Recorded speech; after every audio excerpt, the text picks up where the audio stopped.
Assalamualaikum warahmatullahi wabarakatuh. Mengenai pendidikan mah kieu nya. Lir ibaratna budak kakolot, lir ibaratna kieu. Pasea budak, pasea kolot, masalah budak, masalah kolot, diadu budak, diadu kolot.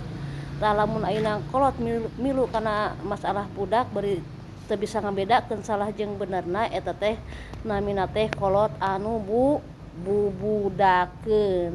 Jadi sakali deui di mana ayeuna lamun diadu budak, diadu kolot, diadu pasea budak, pasea kolot, eta teh kolotna teh anu bubudakeun. Cenah ari budak teh terbagi kana 3 bagian cenah.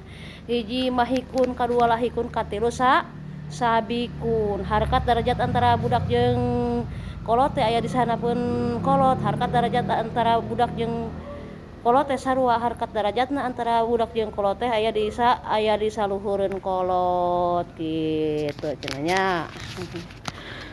Sakitu pinten. Assalamualaikum warahmatullahi wabarakatuh.